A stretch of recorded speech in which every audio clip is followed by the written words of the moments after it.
Hi, welcome to Paying for College. My name is Amanda Kissner and I will be your presenter today. I've been volunteering with BestPrep for about 4 years now, but my actual role is Director of Community Affairs for a small credit union in South St. Paul. At that credit union in this position, I do any of the marketing, business development, and community engagement. So things like managing the website, coming up and advertising campaigns, working with business partners, and then also volunteering within the community, teaching financial literacy, presentations like this, among a lot of other things. So I very much like my work. I get a lot of variety in it, and I'm excited to have the opportunity to present this presentation to you today. So let's dive. So on this slide, we're saying decisions equal destiny. Now, destiny is kind of a big word, kind of a heavy thing to say. So, I think of it more as how your decisions are going to impact your today, your tomorrow, and in the long term. Those decisions, like if you are going to attend college, do you want to take a year off? Do you want to jump right in? Things like how are you going to be paying for college? You want to think about these things and make decisions as early as you can so you can influence a very positive experience into the future. Um, Also, what can you do now to prepare for college? Um, what can you do now to finance college? Because that is the big thing with with further education and extended education is not necessarily if you're going to go, when you're going to go, but how are you going to afford it? And that can sometimes keep people who do want to go off to secondary, post-secondary school, not being able to do so. So really take a moment and just think some things through. Like I said, do you want to attend? What kind of school are you going to go to? Who's going to pay for it? And we'll kind of talk through a lot of these things through the presentation today. So hopefully you'll walk away from this presentation with a little bit more information so you can answer these questions and make these decisions. So what are we going to be covering? We're going to be covering the cost of college and how that can differ, and the different types of colleges or post-secondary education you can choose to go through, um, where you can find money for college, and what actions you can take now. Before we dive into those things, I just kind of want to take a moment to share my experience with my college experience. So after high school, I knew I was going to be paying for college on my own, and I didn't want to have a big debt burden to carry a decade after school, because traditionally student loans go at least 10 years. And I just didn't want to have that responsibility and that burden. So I chose to start my first 2 years off at a community college. The reason I did that is mainly because between grants and scholarships and savings, I was able to attend without having to take out any loans. I also didn't know exactly what direction I wanted to go with my major, so it gave me a little bit of time without spending a lot of money to kind of figure that out. After I got my associate's degree, I did end up getting my associate's degree completely. Sometimes you don't have to do that. You can just transfer out before graduating, but I chose to get my associate's degree. And then I transferred over to Metropolitan State University in St. Paul, where I finished my bachelor's degree in communications. So, traditionally you might hear you go off to a university, you go off to a state college, you live in the dorms, and you do those things, and that's great, and that's a great decision for some people. But again, in that past slide that we talked about, you really want to think about yourself and your individual choices and the things that you want in life, because not every experience fits everybody the best. So let's take a look at the annual cost of attending different types of schools. So here we have Century College, and that's actually a community college that I went to in White Bear Lake. Then you have Mankato State, the famous University of Minnesota. The private school is St. Thomas, that's in St. Paul. And then out of state, University of Iowa. So the first line is tuition and fees. So tuition and fees is usually based off 12 to 15 credits per semester. And like Century, for example, is about $180 per credit. So if you do the math, depending, again, full-time students usually can even go beyond 15. Some people do 12 to 18 even, depending on if you're working and what kind of school load you can take on. So these are averages based on the average amount of credits a student takes as full-time. So Century is just shy of 5,500. And again, that's literally just for the classroom expenses. So tuition, maybe there's a couple fees in there like technology, athletics, student life, things like that, but those are usually minimal. Most of it goes strictly to the tuition only.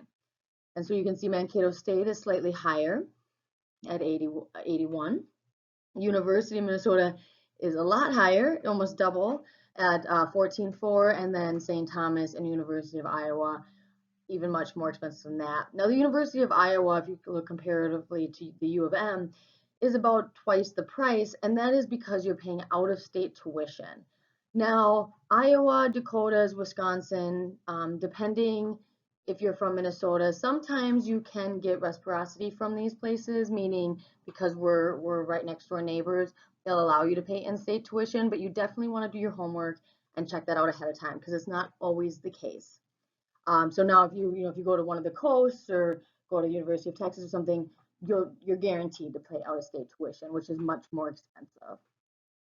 So keep that in mind if you're looking at leaving Minnesota. Room and board is another big expense to consider. Usually going to a community college, most people live at home or an off-site apartment, maybe with friends. Um, so that expense is not included in here, but there still is an expense. Even if you're living at home, if you're fortunate enough to live at home and not have to pay rent and maybe your parents are still covering some of your bills, that's great.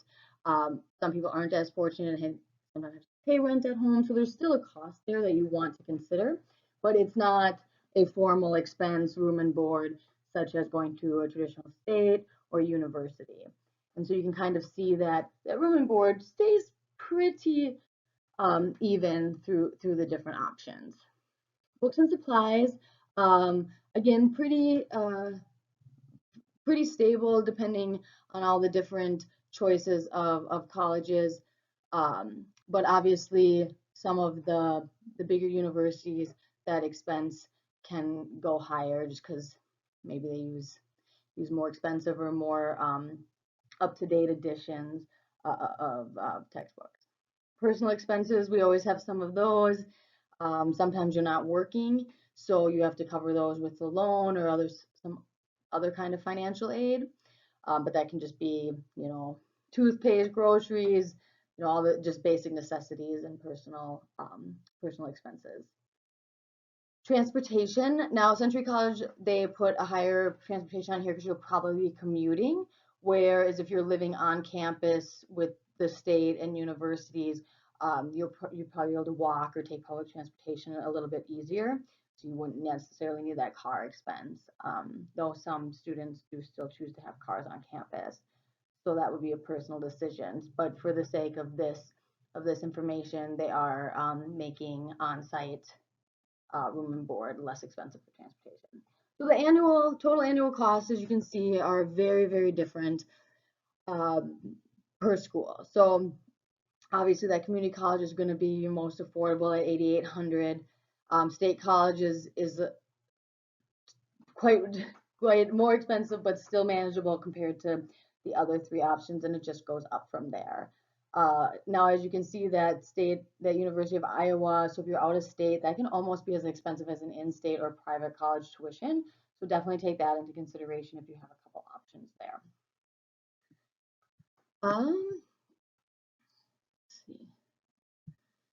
So let's take a look then at overall choices. So we know that you attend college on average for 4 years to get a bachelor's degree. Now, if you're just going to stop at associates, that's usually a 2-year degree, and you get that from a community college. And you obviously have the option to go on to graduate and further education after your bachelor's. But for the presentation today, we'll mainly be focusing on 4-year college. So the biggest part of college costs is that tuition, right? We kind of talked about that in the last slide. So as you look at this chart, you can kind of see how you attend school, how that overall price can change quite a bit. So first, before if you do have a couple years of high school left, really think about, are there ways, going back to that first slide, are there ways that you can do something now to set your college experience up, either to make it more affordable, maybe a faster graduation, or a lot of things. So if you look at scenario B, they have something called PSEO, and that's like college in the schools essentially. So you take college courses while you're still in university, or excuse me, while you're still in high school. So you can save, and that's free, so you don't have to pay for those credits when you get to school. So usually when you do a PSEO, if you can do that while you're a junior and senior in high school, you can save, essentially a year, even maybe 2 years off of your college experience, and thus cutting the price in half. Um, so it's definitely something to think about. And then also, do you want that college experience? Is it very important to you to live in the dorm and have that? Is that necessarily maybe not a priority for you? So maybe the community college, as I did, was, a good option. So let's just break these up and just kind of, again, take a moment to look at the overall 4-year tuition expense. So scenario A is only getting an associate's degree from a community college with no PSEO classes ahead of time. Now, sometimes, I know this scenario isn't on there, but if you do the PSEO, even in your senior year, you could even get an associate's degree in less than a year out of high school. So, and then again, slash that overall price in half. So that's an option. And then scenario B, we kind of just already spoke about, but that PSEO, that colleges and schools doing that right away, and then maybe transferring or going right into a state college. So that's only going to get you around $40,000 a year. Now, again, these are the overall tuitions. It doesn't necessarily mean that's what you're going to pay. You might get, and we'll talk about this in further slides, but you might get different types of financial aid, scholarships, merit-based financing, a lot of different options. So we'll kind of dive into that a little deeper in a second. Scenario C is PSEO maybe your senior year, and then you go to a community college, finish off those generals, and then transfer to a state. Still lower than that scenario H, where it's all private at almost $220,000, and that's only for a 4-year degree. So that's an astronomical expense. So you really want to do some thinking and some pros and cons list before you jump into that. Scenario D was my experience, community college for my first 2 years, and then state for my second 2 years. You can go to a state completely, like St. Cloud, Mankato, Moorhead. Those are all great state colleges throughout Minnesota. And that's still under 100,000, so that's good. If you're looking at the University of Minnesota or the University of Minnesota Twin Cities or Duluth, you're going to be looking at a little over 100. And then even if you threw in those first 2 years in a community and then went to a private, you're still looking at a very high expense, because if you go back to the last slide about private schools, those private educations are the most expensive. And then we briefly already spoke about scenario D. So as you can see, there's a lot of different options, and these aren't even all of them. There's a lot of ways to shake it up, and every experience is unique and needs to be tailored to you. And the only way to find out what's best is to do some of that self-inquiry, that reflection and asking those questions. All right. Where can you find money for college? So the most obvious one is working and saving that money. Many kids choose to work while in high school. Maybe when you're 15, 16, you start getting that summer job. Start putting that away as best you can, and use that savings, and then continue to work through college if your workload allows that. And then there's the need-based aid, which is probably one of the most common. That's usually done through the government, what we call FAFSA, and you can get anything from grants, which are need-based, to subsidized loans and unsubsidized loans.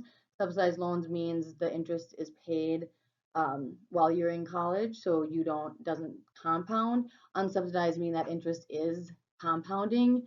With unsubsidized, you do have the option to pay quarterly interest expenses, which is highly recommended if you can afford that. So you're not paying interest on interest, which just really brings those loan balances up higher. Then there's something called self loans, and that's usually a government-backed loan, but that's if grants, subsidized, unsubsidized, and savings, and then even scholarships still aren't enough. You can get a self loan.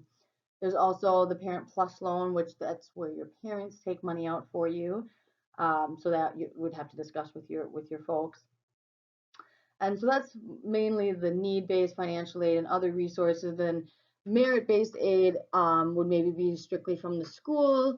that you're attending, if you have really good grades, maybe you're going for some kind of sport or athletic ability, that can get you some funding as well. So there's lots of different ways to get that funding. You just have to take the time, explore them, and then go out and try to achieve them. So I used the term financial aid quite a bit in the last slide. So what is financial aid exactly? Financial aid is money that can help you pay for college expenses. It's not just paying for tuition. You can get it for room and board, get it for personal expenses, for books. Um, and then some of that aid needs to be paid back. So like I was explaining, in subsidized and unsubsidized, those are loans.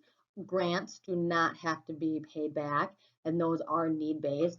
And then those merit-based aids are more earned things, so you don't need to usually pay those back. And those are based on your merit.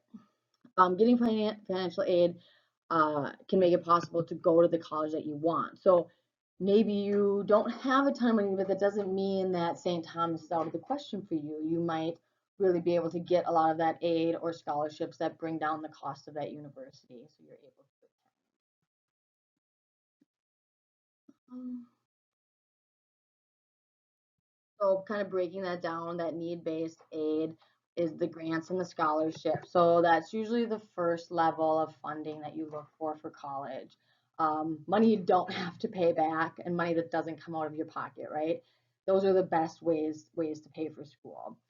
So grants can be merit-based, but they can also be financial based on need.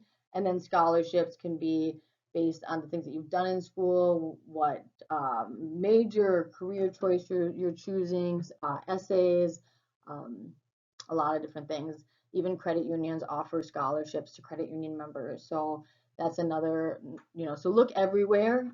Usually the university that you're looking at attending or the college you're looking at attending does have um, within their financial aid office, they do have resources for you, but there's tons of available resources online as well by a simple Google search.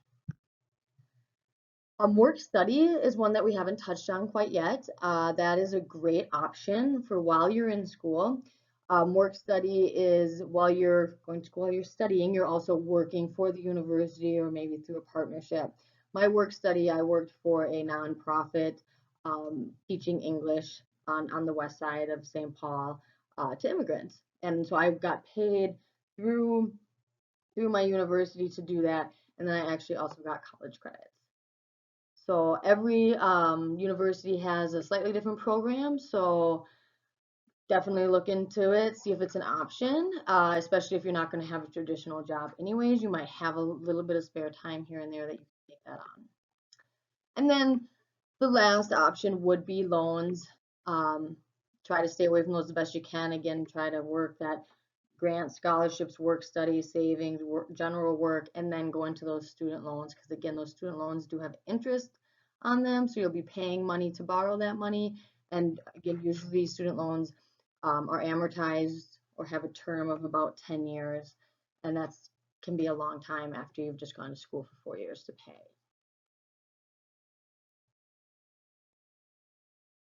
All right, a little bit more about grants and scholarships. So grants and scholarships are that gift aid, that free money that you don't have to pay back. So it's really the best kind of aid that you can get for college. You really want to strive to get these.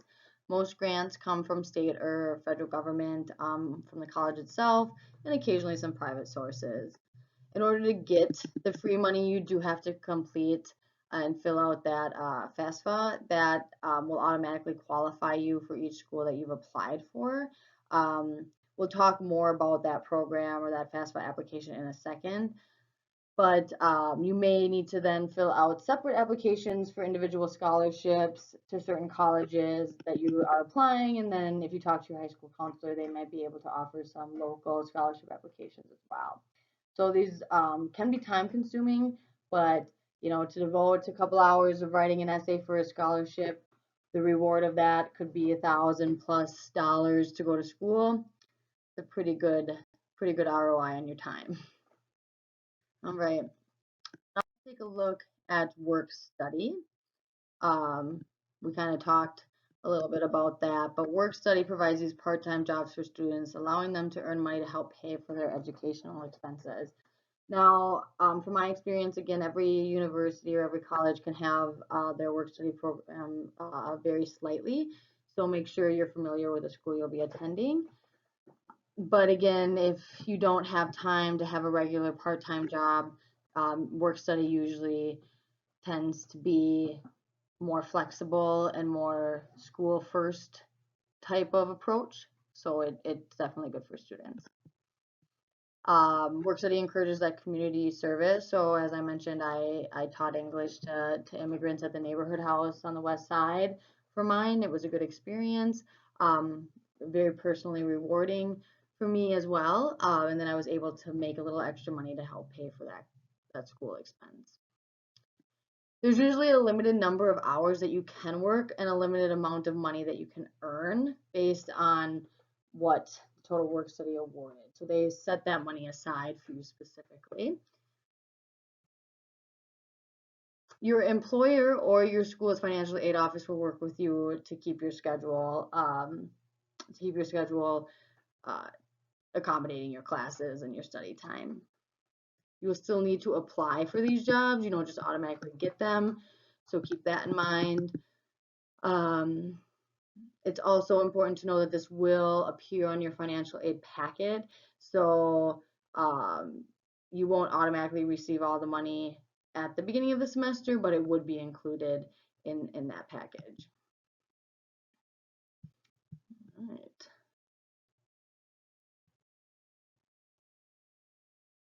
And then moving on to those federal student loans. So these federal student loans, have you guys, think about, have you heard of these? Do you know people who have them? If you do know people that have them, ask them any questions that you might have. It's really good to do that, and talk to your high school counselor as well about this experience. But student loans are just another piece of the financial aid puzzle. So, but the difference between work study, grants, and scholarships are these you do have to pay back. There are those two different types of student loans that are available and backed by the government and based on financial need. So both of these loans are more favorable than private student loans because they usually have a fixed and lower interest rate, and then obviously subsidized. You don't have to pay the interest while you're in school. So that's a great perk. Private student loans are usually a lot higher interest rates, sometimes longer terms, and of course the interest starts accumulating instantly. So again, the main difference between subsidized and unsubsidized is that interest. Subsidized, the interest does not accrue while you're at school, and unsubsidized, it does. So again, in that unsubsidized category, you are paying interest on interest, especially if you're not making those interest payments every quarter. The benefit to the unsubsidized is there's no income qualifications to obtain the loan, whereas the subsidized, usually there's an income maximum for when you do that FAFSA application for you to be able to qualify for those. The interest on subsidized loan is paid by the government. If you're wondering who pays for it, so that's a good perk to that, and it doesn't start till 6 months after graduation.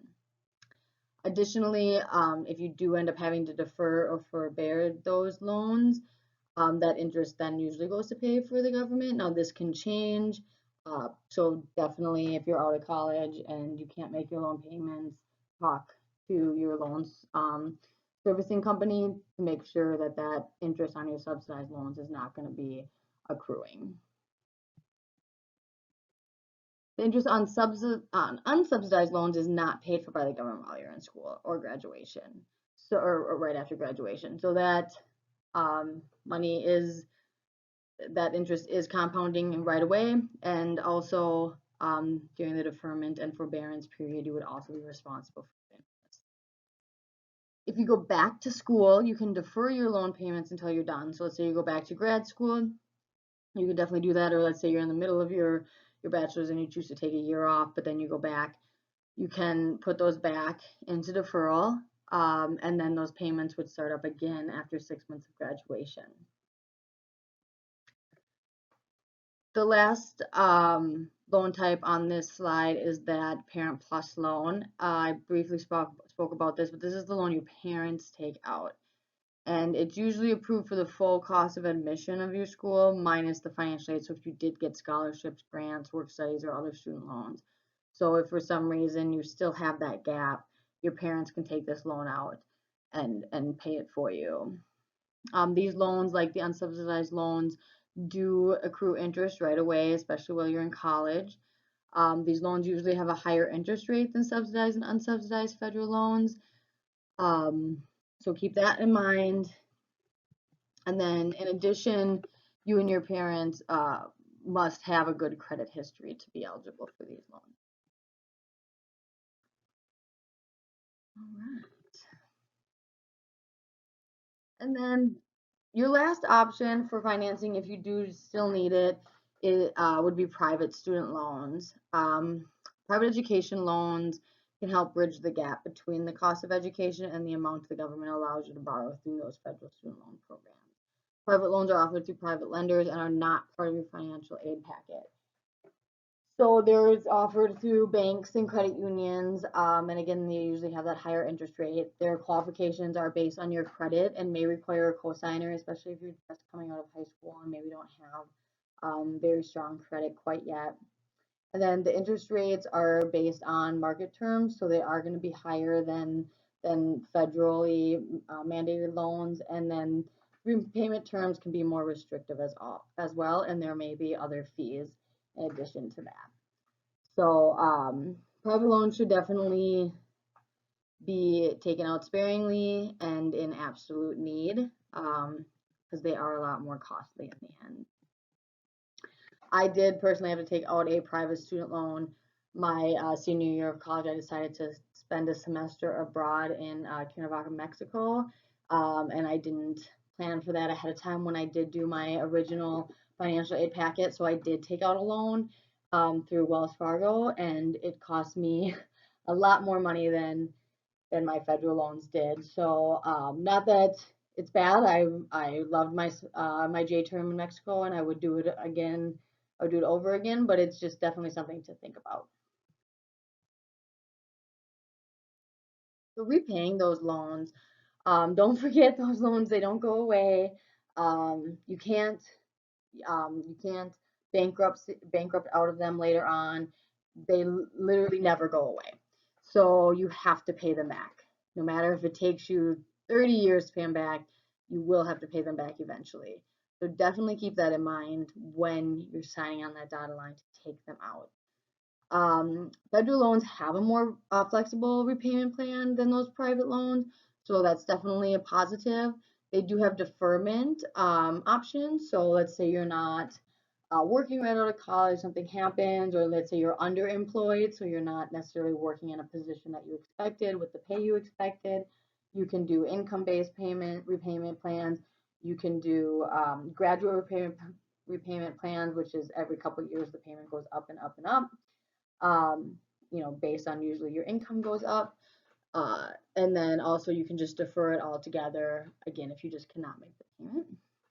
And then that income base. And then there are loan forgiveness and cancellation programs for people in certain careers. So my sister, she went to school to be a teacher, and she worked in low income school districts. And after about 6 years of doing that, she did qualify for some loan forgiveness. It didn't pay back all of her loans, but it did take care of a big chunk. So that was really nice. But usually those types of careers that you're going into aren't very high paying. So it's kind of, it still kind of balances itself out. So kind of keep that in mind depending on what career choice you'd like to take. All right, so then there's merit-based aid, which we've talked about here and there, but more specifically those scholarships. You can get those for academics, sports, arts, community-based, so maybe you do a lot of volunteer work. So that's definitely something that can help bring down the cost of school. Merit-based aid is not based on your family income. but instead about the unique talents that you bring to the table. So colleges that want what a student can offer. So those strong academics, maybe an athletic talent to play on the football or basketball team. Maybe they're looking to have more of a certain gender or ethnic group be part of their student body, um, and and that may be able to provide that merit aid to incentivize the students to come to their school. So always keep an eye out for that. Scholarships can be specific to one college, and then sometimes it's just open to anybody, or again, like credit unions, for example, you have to be a credit union member to get ours. So just make sure to read the fine print before you spend the time doing the application. And then those advanced credits, those are things like AP, IB, PSEO, and college in the schools. So those are taking college credits while still in high school. The AP is advanced placement. Usually you take the semester long class and then you test out of that. PSEO is where you actually attend college courses, um, and where sometimes you actually leave the high school and travel to the local college to do those. And then college in the schools is like the university actually comes to the high school itself to teach those classes. And many of these are free, so it saves time and money for when you advance into college. All right, so now we're going to talk about work and savings for a little bit. So um, it can help, you can get help from parents and grandparents to help fund from school. Both the 529 plans and the Coverdell education savings plans allows earnings on the accounts to grow tax-free. So these are accounts that maybe your parents or grandparents start when you're younger, and so it can build over time until you get to school, college level, college age. The primary benefit of this type of account is the longer the money sits there, the better invested it is, the more money you're going to have when it's over. And obviously, again, that's not something you have to pay back. That is a savings account. The UTMA accounts are the student's money and are taxed at the student's income rate. They are also counted on FAFSA as student money, and a higher percentage of the money in these accounts is assigned to the expected family contributions. Work and savings by the student are sources to fund college. These are limited by the amount of time you have and the hourly rate that you can earn, but it's a great way to do it. Parents can save over time in that 529 or Coverdell accounts, or can find money in their cash flow for college. So that cash flow from parents bullet point is really just about how your parents saved for you when you were younger, if they had the means to do so. And then lastly, gifts from grandparents and others. Usually typically a lot of high school graduates tend to have graduation parties where family and friends provide funds. That's a great, taking that money and applying it to school is a great use of that.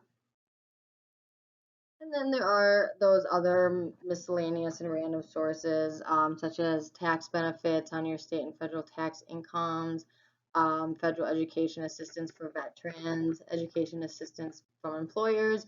I worked at TCF Bank during college, and I was given an allotted amount of money um, each semester as long as I worked a certain amount of hours. So that was nice. I didn't have to pay that back. So yeah, there's a lot of different options out there. So if you are working part-time or even full-time, talk to your employer. They might have something. Sometimes they are specific on what your degree is. Other times they're not. Um, and then if you do choose, kind of going up the bullet point back to that veterans, if you are choosing to join the military in any way, there can be some benefits there as well. All right, so that was a lot of information, and you might be feeling a little overwhelmed, but it's okay. We do have a good handout for you. So now that we've gone over what college will cost you, where you can find the money for school, take a look at this handout. It's got all the resources we've already talked about. It's got a good checklist and just good talking points that you can use with your parents. Okay, so I want to spend a little bit of time talking about that FAFSA application. You cannot receive any need-based aid without completing this application. You don't have to if you're paying for it through a scholarship or your parents or whoever are paying for your full tuition. Um, that's a great benefit for you. But even if that's the case, I would still recommend that you complete this because if you can get free money, you can get free money. So if you're a senior filling this out online, there's the website for you, fafsa.ed.gov. You can fill it out as early as October 1st of your senior year, but you will need to have information about you and your parents ready. So again, check that checklist in the handout that has some of that. You will need tax information for both yourself and your parents. So that usually has to be done ahead of time too. Check with the colleges to see what else they may require for financial aid. And then if you're an underclassman, so sophomore, junior, complete the forecaster at studentaid.gov. Backslash in there. This provides you an estimate of the need-based financial aid. So as you're starting to look at different schools that you can attend, you might be interested in, you'll know, or at least have an idea of that help you'll get ahead of time. And you'll still need to have your parents' information ready. Finding scholarships. So start locally and think about the organizations you're already involved in. Maybe you do stuff with the Rotary Club or your church or you're a credit union member or um, countless other things that you can think of.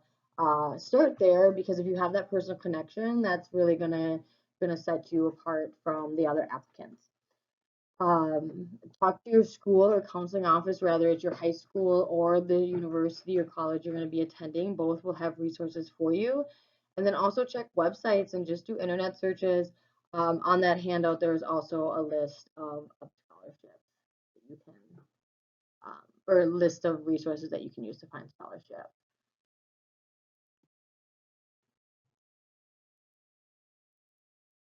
And then set yourself up for success.